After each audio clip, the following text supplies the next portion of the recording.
반갑습니다. 중등부 친구들. 7월 5일 월요일 데일리 큐티 시간에 나오신 여러분들을 주님의 이름으로 환영하고 축복하고 진심으로 사랑합니다. 이제 7월이 되었고요. 아마 장마가 시작되었겠지요. 전도사님은 미리 영상을 찍어놔서 일기예보를 보고 그거를 이야기하는 것밖에 되진 않겠지만, 이 기세면 오늘 날씨 정도의 꾸리꾸리함이라면 아마 월요일쯤에는 비가 퍼붓고 있지 않을까라는 생각이 드네요. 비가 오던 비가 오지 않던 여러분들이 쾌적한 하루, 안전한 하루, 찝찝하지 않고 불쾌하지 않은 하루 보내기를 간절히 바래요. 그런 한 주를 시작했기를 바라고, 그러려면은 우리의 어떤 물리적인 환경도 쾌적해야 되는 것도 있지만 우리의 영 또한 쾌적해야겠지요. 그러려면 하나님 말씀 보는 게 정말 본질적인 것 중에 하나겠다라는 생각이 듭니다. 그러니 우리 오늘도 하나님 말씀을 우리의 삶에 채워나가는 저와 여러분 되면 좋겠어요. 전도사님이 기도하고 우리 같이 큐티 해봤으면 좋겠습니다. 기도합니다. 사랑의 하나님 아버지, 감사합니다. 우리가 하나님 말씀 앞에 다시 한번 나왔습니다. 하나님, 두려운 마음, 기대하는 마음으로 나왔사오니 성령께서 말씀하시고 우리에게 알려주실 때 우리가 감사함으로 순종함으로 나아갈 수 있게 해주세요. 예수님 이름으로 기도합니다. 아멘. 자, 오늘 본문 말씀은 야고보서 2장 14절로 26절 말씀이에요. 이게 전도사님이 야고보서 처음 소개해주는 영상을 찍고 나서 처음으로 하는 야고보서 큐티인데 벌써 2장 14절입니다. 이 야고보서가 5장까지 있으니까 중간이 와버렸어요. 그러니 전도사님이 좀 아쉬운 마음을 담아서 어제는 야고보서 설교를 해봤고요. 그리고 더 아쉬운 마음이 아직까지 많이 남아있어서 여러분에게 권하는 건 이 전에 있는 큐티책 한번 그냥 스르륵 읽어보면 좋겠다라는 생각이 듭니다. 이러면은 끝나버리거든. 그러니까 우리 함께 같이 잘 하나님 말씀 봤으면 좋겠어요. 함께 읽어봅시다. 사랑하는 형제 여러분, 만일 누군가가 믿음이 있다고 하면서 아무 일도 하지 않는다면 그 믿음이 무슨 소용이 있겠습니까? 그 믿음이 그를 구원할 수 있겠습니까? 그리스도 안에서 한 형제 자매된 사람이 옷이나 먹을 것이 필요할 때 하나님께서 은혜 베푸시기를 몸을 따뜻하게 하고 먹을 걸 좀 많이 드십시오 라고 말하고서 그 사람에게 필요한 것을 주지 않는다면 그런 말은 아무 도움이 되지 않을 것입니다. 믿음도 마찬가지입니다. 행동이 따르지 않는 믿음은 죽은 믿음입니다. 이렇게 말하는 사람도 있을 겁니다. 당신은 믿음이 있고 나에게는 행동이 있습니다. 행동이 따르지 않는 당신의 믿음을 보여주세요. 나는 행동으로 나의 믿음을 보여주겠습니다. 여러분은 하나님이 한 분이신 것을 믿으니 잘하고 있는 일입니다. 귀신들도 그것을 믿으며 두려워 떱니다. 어리석은 여러분, 행함이 따르지 않는 믿음은 아무 쓸모도 없는 걸 모르시겠습니까? 우리 조상 아브라함은 그의 아들 이삭을 제단에 바침으로써 그가 행한 일로 의롭다 하심을 받았습니다. 이렇게 그의 믿음에는 행함이 함께 따랐으며 그의 행동으로 믿음이 완전하게 되었습니다. 아브라함이 하나님을 믿었고 하나님께서는 그 믿음을 받으셨으며 그 믿음으로 하나님께 의롭다 하심을 받았다라는 성경 말씀의 의미가 무엇인지 이제 알 수 있을 것입니다. 아브라함은 그 이후 하나님의 친구라고 불렸습니다. 그러므로 사람이 행동으로 의롭다함을 받을 수 있으며 믿음만으로는 의롭다함을 받을 수 없습니다. 또 라합의 예를 들 수 있습니다. 그녀는 기생이었지만 자신이 한 일로 하나님께 의롭다함을 받았습니다. 그녀는 이스라엘의 정탐꾼을 그녀의 집에 들여 다른 길로 도망할 수 있도록 도와주었습니다. 영혼이 없는 몸이 죽은 것 같이 믿음도 행함이 없으면 죽은 것입니다. 아멘. 이런 말씀이네요. 우리 다시 한번 전도사님이 이렇게 읽어주었지만 또 여러분이 눈으로 보고 귀로 들었지만 여러분의 입으로 다시 한번 읽는 것, 마음으로 읽는 게 필요하겠다라는 생각이 듭니다. 다시 한번, 두 번, 세 번, 괜찮다면 네 번까지 밑줄도 그어가고 느낀 점도 써보면서 우리 함께 하나님 말씀 보고 나눔해봤으면 좋겠습니다. 시작! 멈추고 읽으세요. 시작! 여러분은 어느 부분에 좀 마음이 가고 눈이 가고 느낀 점을 적게 되었을까요? 전도사님이 이 말씀을 읽고 나서 여러분이랑 어떤 걸 나눠야 될까 하다가 이런 생각이 들었어요. 무슨 말이 더 필요하지?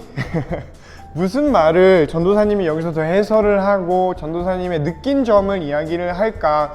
내가 느낀 거 너도 느꼈을 것 같은데 그냥 이 글을 읽는 사람이라면 모두가 똑같은 거, 비슷한 거를 느낄 텐데, 왜냐면 이 글 안에서 우리가 느낀 점을 찾아보다 보니 이 글이 말하는 거를 생각할 것일 테니 그러면은 비슷한 것들을 생각했겠다. 너랑 내 느낌이 뭔가 묵상이 다르지 않겠다라는 생각이 들어요. 뭐 이런 거죠.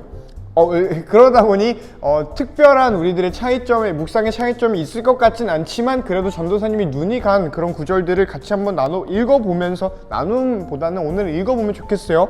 이런 거지요. 만일 누가 믿음이 있다고 했어. 야, 나 하나님 믿어. 야, 나 예수님 믿어. 야, 나 교회 다녀. 라고 말은 했어. 근데 하면서 아무 일도 하지 않는다면 그 믿음 어디다 쓸 거야? 라고 하는 겁니다. 뭐 이런 게 있어요. 저번에 소개 영상에서도 이야기를 했지요. 예수님이 마태복음 5장에서 야, 너네 소금이라고 하는데 그 소금이 짠맛을 잃어버리면 그 소금 어디다 쓰겠냐? 소금이 짠맛을 잃으면 버려져서 사람들 발에 길에서 밟힐 뿐이야 라고 이야기를 하는 것처럼, 짠맛을 잃은 소금 버려지는 것처럼 행함 없는 믿음 어디다 쓸 거야? 소용이 없잖아 라고 이제 야고보 아저씨가 흩어져 있는 이스라엘의 12지파에게 이야기를 한다라는 것이지요. 이게 참, 이 글을 읽는 것만으로 전도사님은 사고하는 걸 멈추게 되었어요. 그냥 받아들일 수밖에 없는 일들이겠다라는 생각이 들지요. 이렇게 이 아저씨가 이야기를 해요. 아무 도움도 안 될 거야. 이거 물어보는 거 기억나나요? 디아트리베라고 이렇게 물어보고 대답하는 거, 이게 이제 야고보서 안에 계속해서 등장할 겁니다. 야, 무슨 소용이 있겠냐? 구원할 수 있겠냐? 아니, 못할 거야. 아무 도움이 되지 않을 거야. 근데 그 구체적인 거를 여기서 뭐라고 하냐면, 전도사님이 하이라이트를 안 해놨는데 이렇게 얘기를 합니다. 그리스도 안에서 한 형제자매 된 사람이 곧 우리 중등부 공동체 안에 있는 다른 어떤 친구가, 오빠가, 동생이, 누나가, 언니가, 혹은 선생님도 되겠죠. 전도사님도 될 수도 있고요. 그런 사람들이 옷이나 먹을 것이 필요할 때, 아마 전도사님 생각에 너무 단편적으로 이야기하는 걸 수도 있는데, 2021년에 영등포구 당산동에 사는 여러분들에게 옷이나 먹을 것이 부족한 사람 없겠다라는 생각이 좀 좀 거칠게 듭니다. 근데 뭐 이게 뭐 좋다 나쁘다 이런 걸 떠나서 우리들은 그만큼 풍요로운 삶을 살고 있다라는 거죠. 그래서 이게 와닿지 않을 수 있겠는데 한번 생각을 해보자는 거야. 그런 사람들에게, 정말 배고픈 사람들에게, 뭐 먹을 게 없는 사람들에게, 야, 하나님이 너네들을 보살펴 주기를 바래. 야, 너네 그니까 좀 맛있는 거 좀 챙겨 먹고 하나님의 샬롬이 너에게 있기를, 이렇게 말만 하는 거, 야부리만 터는 거, 이거 어디다 쓸 거야? 라고 말하는 거지요. 너네가 신앙 공동체라며, 너네가 교회라며, 근데 너네가 이렇게 축복만 한다면, 말로만 한다면 그거 어디다 쓸 거야? 라고 이제 야고보 아저씨가 이야기를 한다라는 거지요. 왜 지난번에 우리 성령 강림주일 4월 끄트머리였나 5월 처음이었나 그때 즈음이었는데, 그 후로부터 우리 성령에 대해서 이야기를 했었지요. 그러면서 그때 성령에 대해서 이야기를 할 때 무슨 이야기를 중점적으로 했었냐면, 성령님이 바벨탑 아래에서 흩어져 있던 그 방언들을 다시 모으셨어. 그 모으신 거를 통해서 무엇 하셨냐면 교회를 세우셨어. 그 교회가 만나서 뭐 했냐면, 초대교회가 뭐 했냐면 식탁에서 같이 밥을 먹었고, 이제 가난한 사람이 없도록 소유를 팔아 나눠줬어. 교회는 그런 공동체였어 라는 걸 우리가 돌아봤던 기억이 있지요. 야고보 아저씨 그 얘기하는 거야. 그 기억을 다시 한번 되돌리고 있는 거야. 너네가 교회를 처음 시작했을 때 뭐 했니? 너네가 입으로만 했니? 아니야, 너희 소유를 팔아서 가난한 사람 정말 도와줬잖아. 근데 왜 지금 안 하니? 그거 교회가 하는 거 아니야. 교회는 정말 실제적인 그런 액팅이 필요해 라고 이야기를 하는 것이 있겠다라는 게 있죠. 전도사님이 설명 안 한다고 했으면서 설명을 막 해버렸어. 어쨌든 계속해서 봤으면 좋겠습니다. 이 믿음과 행동이 따르지 않는 믿음은 죽은 믿음이라고 이제 정말 강력하게 얘기를 해요. 너가 믿음이 있다라고 하는데, 나 교회 다녀요 라고 하는데 그거 행동으로 보여주지 않는다면 그거 죽은 믿음이야 라고 전도사님한테, 너희에게도 말씀하시지만 전도사님한테 먼저 말씀을 하시는 것 같다는 생각이 듭니다. 그러면서 이렇게 이야기를 하지요. 행동과 믿음이 그래서 하나이듯이 여러분은 하나님이 한 분인 것을 믿고 있다. 그러니 너희가 한 분이신 하나님을 믿는다는 것, 믿음과 행동이 따로따로 있는 게 아니라 이게 하나가 되어 있다라는 것이겠다라는 생각이 듭니다. 여러분의 상황은 어떠한가요? 여러분의 믿음의 모양은 어떠한가요? 전도사님은 부끄럽지만 좀 도전이 많이 됩니다. 좀 잊고 있었던 것 같기도 하고, 너무 입으로만 하나님 믿었던 것 같기도 하고, 이게 전도사님의 솔직한 고백이에요. 그러나 이걸 여러분한테 나눈다는 거는, 얘들아, 난 이따구 인생을 살고 있어. 전도사님이라고 신앙이 다르지 않아 라는 걸, 그러니까 너네도 어떻게 살아도 괜찮아 라고 하는 거 아니에요. 전도사님도 그리스도 예수 안에서 매일매일 새로워짐을 위해서 다름박질을 하고 있다라고 전도사님은 생각을 해요. 그만큼 기도하고 하나님과 동행하는 일생을 살려고 하지요. 그 중에 하나가 이 큐티겠고요. 그러니 우리 이 삶을 전도사님도 끊이지 않고 놓치지 않고 성실하게 하나님 앞에 살아갈 테니 너희 같이 한번 해봤으면 좋겠다라는 거를 나눠보고 싶어요. 우리 같이 힘내봅시다. 어쨌든 전도사님 좀 더 나이스한 사역자, 좀 더 나이스한 전도사님이었다면 좀 더 좋은 것들을 말해줄 수 있겠다 싶은데 미안합니다. 전도사님이 우리 같이 해보자 라는 거가 최선인 것 같아요. 그러니 우리 같이 한번 잘해봤으면 좋겠어요. 계속해서 한번 봐봅시다.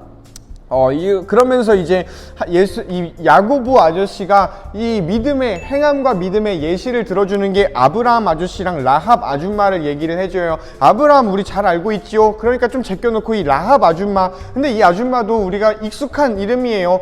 이름이 익숙하지 않을 수 있는데 사건으로 보면은 좀 익숙합니다. 이 여리고성을 점령하려던 여호수아와 그 사람들이 이 정탐을 보낸 거죠. 정찰병을 보낸 거야. 그 이제 정찰병 2명이서 이제 클라이밍을 해가지고 여리고 성벽을 타고 올라갑니다. 올라가서 여리고 안쪽을 돌아보다가 이제 적군들한테 발견될 것 같은 거야. 몰래 다니다가. 그래서 한 군데 숨었는데 거기 라합이라는 이제 그 기생이 있었지요. 그리고 그 기생 아줌마가 이 여호와 하나님에 대한 이야기를 들은 거야. 여리고 사람인데, 가나안 사람인데도 이제 여호와 하나님을 믿는 이스라엘 민족이 이 땅으로 들어왔다. 그리고 그 사람들은 하나님을 믿고 있고 그 하나님이 승리케 하고 있다라는 썰을 들었던 거죠. 이미 들었던 그 사람들이 그 하나님을 믿는 사람들을 만나게 되었다 보니까, 그러니까 이 라합이 이 말로만 듣던 여호와를 믿는 그리스도인들을 만나게 되니까, 야, 나도 너네 하나님 믿고 싶어. 그 승리케 하신 하나님 믿고 싶어. 그럼 어떻게 해야 돼? 했더니 이제 일단 이 사람들 숨겨주지요. 숨겨주고 바깥으로 도망치게 해주고, 너희가 나중에 여리고로 돌아올 때 나를 기억해줘 하면서 빨간 실을 빨간 천을 밖에 걸어놓는 이 라합의 이야기가 여리고 성 정복할 때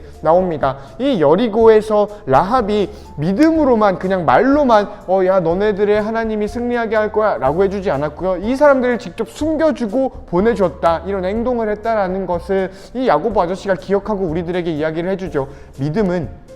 믿음은 정신승리가 아니라 행동이라는 거예요. 믿음은 정신승리가 아니라 행동으로 드러난다 라는 것이지요. 그러니 우리들의 믿음을 한번 돌아보고, 또 아브라함, 라합 말고도 정말 많은 성경의 사람들, 성경의 이야기에 나오는 많은 사람들을 돌아보는 것이, 좀 본받는 것이, 모범으로 삼는 것이 중요하겠다라는 생각이 듭니다. 그리고 전도사님이 좀 이런 성경, 오늘 이 이야기 안에서의 묵상 말고도 좀 든 묵상이 있는데 그걸 한번 나눠볼까 해요. 어떤 거냐면, 여러분 한번 들어봤나요? 이런 게 있어. 어디선가 들어봤을 수도 있어요. 우리들의 관계와 사랑에는 수직적인 관계와 수평적인 관계가 있다라는 말을 교회에서 하지요. 기독교 안에서는 좀 흔하게 들을 수 있는 말인데, 우리들이 아직 교회 짬밥이 좀 덜 돼서 아직 들어보지 못한 친구들이 있겠다라는 생각이 들어요. 우리들의 사랑에는, 우리들이 맺는 관계에는 수직적인 관계랑 수평적인 관계가 있다라는 거지요. 그래서 십자가가 이런 걸 보여주는 거다라고 말해주는 목사님도 계세요. 그래서 이 수직적인 거는, 우리 인간은 여기 땅에 있으니, 한번 그림을 그려볼까? 전도사님이 그림을 잘 못 그리지만, 우리 사람들은 여기 땅에 있으니, 이 땅에 있는 사람들이 수직적으로 관계를 맺는 것은 여기 있는 하나님이 어떻게 생겼을까? 하나님과 수직적인 관계를 맺고, 이 수평적인 관계는 이 옆에 있는 이웃들이랑 관계를 맺는 것, 이건 여자예요. 이웃들과 관계를 맺는 것이라는 이야기를 해요. 그래서 우리에게는 수직적인 관계, 수직적인 사랑도 너무 중요하고, 곧 하나님과의 관계가 너무 중요하고, 수평적인 관계도 너무 중요하다라는 이야기를 하지요. 수평적인 사랑이 필요하고 또 수직적인 사랑이 있어야 한다라는 이야기를 해요. 너무 맞는 말이지요. 근데 전도사님이 한 번은 이제 설교를 듣다가, 예전에 유튜브에서 설교를 듣다가 우리나라에서 되게 존경받는 온유하신 한 목사님이 한 설교를 들은 적이 있어요.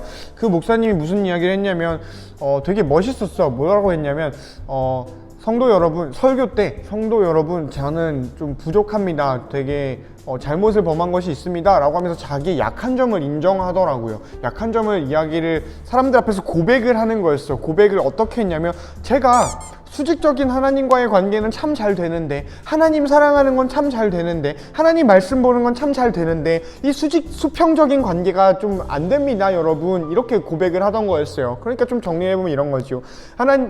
성도들 앞에서 그 목사님이, 제가 하나님 말씀 잘 읽고 하나님의 뜻을 묵상하고 하나님의 마음을 알려고 하고 하나님의 사랑을 경험하고 하나님께 예배하는 거는 참 잘 되는데 여러분을 포함한 모든 내 이웃들을 사랑하는 게 참 잘 안 됩니다. 사랑하는 게 참 잘 안 되고 이 사람들의 이야기를 듣는 게 잘 안 되고 이렇더랬습니다 라고 이야기를 하는 거를 들었어요. 그러면서 그분이 자기를 위해 기도해 주세요. 수직적인 관계는 잘 되는데 수평적인 관계가 안 되니까 이 수평적인 관계에 내가 이웃을 더 사랑할 수 있도록 도와주세요 라고 이제 그 목사님이 이야기를 했던 게 있었어요. 멋있었죠. 근데 이게 멋있다라는 기준이 막 와 간지인데 이런 건 아니지만 좀 이런 게 있어요. 자기 약한 모습을 인정하는 리더는 항상 매력적이에요. 그게 정말 막 너무 폐악한 그런 일만 아니면, 와, 저 리더는 정말 자기 약한 것도 이렇게 우리들 앞에서 이야기를 하고 멋있다 라고 이야기를 할 만한 그런 이슈이기 때문이지요. 근데 전도사님도 그래서 참 멋있다, 나도 저렇게 약한 점을 사람들 앞에서 인정할 수 있는 덕목이 있었으면 좋겠다라는 생각을 했던 적이 있습니다. 그런데 전도사님이 그 이야기를, 그 설교를 들으면서 한편으로 들었던 설교는 이거예요. 절대 그분의 설교를 까는 이런 거 아니고요. 설교는 깔만한 대상이 아니겠다 싶고, 설령 비판할 수 있지만 전도사님 체험에서는 전도사님은 그럴 만한 깜냥이 되지 않는다라는 것이 있죠. 근데 전도사님 생각엔 이래요. 기독교에 이게 말 자체가 수직적인 사랑은 되는데 수평적인 사랑이 되지 않는다라는 게 가능할까라는 물음표가 생긴 거예요. 여러분 한번 생각해 보세요. 기독교의 사랑이 수직과 수평으로 나눠질까요? 우리들이 배운 사랑, 우리들이 받고 있는 그 사랑은 수직적인 사랑과 수평적인 사랑이 딱 구분이 되어서, 야, 너는 수직적인 사랑은 잘하는데 수평적인 사랑은 못하는구나 라는 말이 성립할 만한 그런 사랑일까요? 그런 관계일까요? 그게 예수님이 알려준 관계일까요? 그게 이 야고보서가 말해주고 있고 성경이 말해주고 있는 우리가 해야 하는 사랑일까요? 하나님한테 드려야 될 사랑을 따로 구분해 놓고 사람을 향할 사랑을 따로 구분해 놔서, 이거 먼저 하고 이거 해야지, 혹은 이거 먼저 하고 이거 해야지, 혹은 이거는 되는데 이건 안 되는구나 라고 할 만한 그런 사랑일까요? 전도사님 생각엔 그렇지 않아요. 그렇기 때문에 수직적인 사랑은 되는데 수평적인 사랑이 되지 않는다라는 말은 50% 되는데 50%가 안 됩니다 라는 말이 아니라 사랑 자체가 안 된다라는 말이지 않을까라는 생각이 들어요. 우리들이 하는 사랑은, 우리들이 해야 하는 사랑은 하나님만 사랑한다고 되는 사랑이 아니라, 하나님만 사랑하면 당연히 이웃을 사랑할 수 있는 사랑이어야겠다라는 생각이 들어요. 근데 이게 거꾸로는 안 되죠. 이웃을 사랑하다 보니 하나님을 사랑하는 것, 그런 경우가 가끔씩은 있겠다만 이게 자연히 이렇게 넘어가진 않겠다 싶어요. 자연스러운 건 하나님의 사랑을 받으면 당연히 이웃을 향한 사랑으로 뻗어나가야 된다라는 게 교회의 사랑이지 않을까, 기독교의 사랑이지 않을까라는 생각이 들어요. 그래서 전도사님의 생각을 정리를 해보면, 수직적인 사랑은 되는데 수평적인 사랑이 되지 않는다. 다른 말로 하나님은 사랑할 수 있겠는데 이웃은 사랑하지 못한다 라는 거, 하나님도 사랑 못한다 라는 다른 이야기지 않을까라는 생각이 듭니다. 다 실패한 것이요. 수직이 되면 수평은 자연이 되는 것. 그래서 이 십자가가 여기가 맞물려져 있잖아. 여기 맞물려져 있잖아. 수직적인 거랑 수평적인 게 떨어져 있는 게 아니라 이거는 이렇게 맞물려져 있다라는 거지요. 그러니 이 그러니라는 말을, 전도사님 말투가 원래 아니랬는데 큐티 영상을 찍으면서 좀 생긴 말버릇인 것 같아요.